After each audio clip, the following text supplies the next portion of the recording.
been interested to join or just watch a gay pride parade, I get to see LGBT people walking in pride and with full confidence for who they are and for what they believe in. And that actually makes me look up to them. What about you? What are your thoughts about the lesbian, bisexual, gay, and transgender community? Do you accept them for who they are and for who they are attracted to? According to the American Psychological Association, sexual orientation refers to a person's sense of identity based on who they are attracted to, their behaviors, and their membership in a community of those who also share the same attraction as they are. There are three main categories of sexual orientation: heterosexuality, homosexuality, and bisexuality. Heterosexuality is when you are romantically or sexually attracted to the opposite sex, while homosexuality is when you feel that attraction to the same sex. Lastly, bisexuality is when you feel the same attraction to both sexes. There is no substantive evidence that parenting or early childhood experiences is the cause why people develop their sexual orientation. Even the scientists don't know how a person develops a particular sexual orientation. The society right now has a broader perspective to the LGBT community compared to the past, when they consider being a homosexual as somehow a crime and a very deadly sin. There are still some people who hold the view that homosexual activity is unnatural. For them, heterosexuality is the only normal and righteous sexual orientation.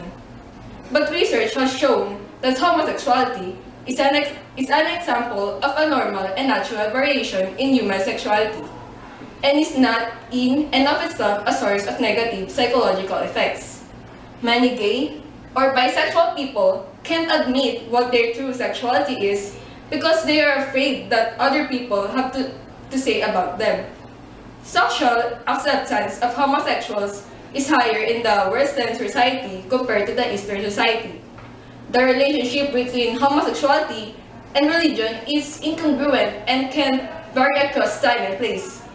Some teach that homosexual orientation itself is a sin, but others pertain that only the sexual act is wrong. The church nowadays is becoming more open with the homo and bisexual orientation. In 2013, Pope Francis stated that if a person is gay and seeks the Lord, who is he to judge him? There is discrimination among the LGBT community. One is about gay bullying.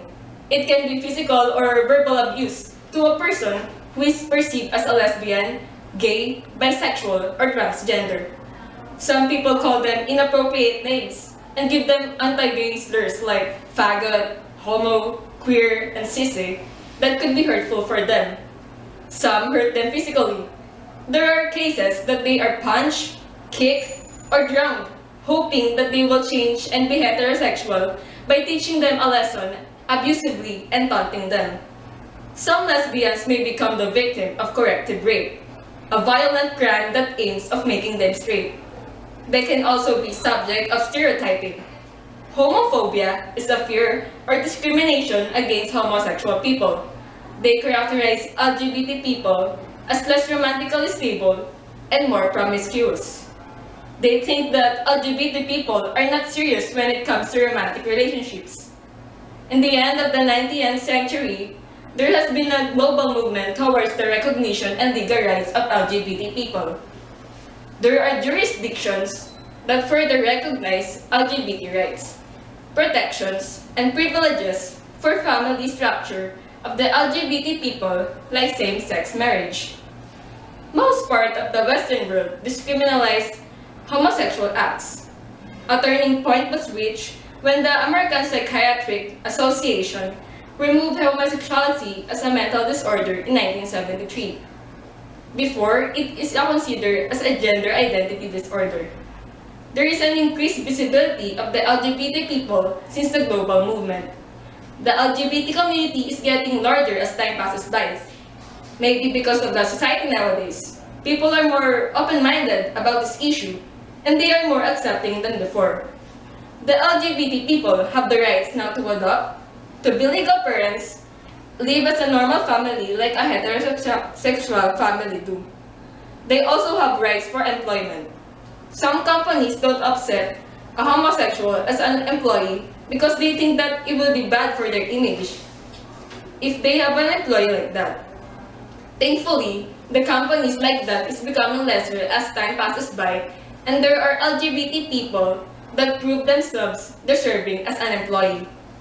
There is also a global movement towards anti-bullying, but it is not yet prominent these days. We can say that the LGBT people do not have much different as of the heterosexual people, except that they have these attractions towards the same or both sexes, and there are the transgender people who consider themselves as part of the opposite sex. They also have their legal rights, just like us. They are also humans, they have feelings and needs, just like everybody does. It is not a choice for them to make. It is still a mystery why they have this feeling of attraction that, according to some, should be felt towards the opposite sex, but instead can be felt in the same sex. Even the scientists don't know how a person develops his or her particular sexual orientation. Who are we to judge?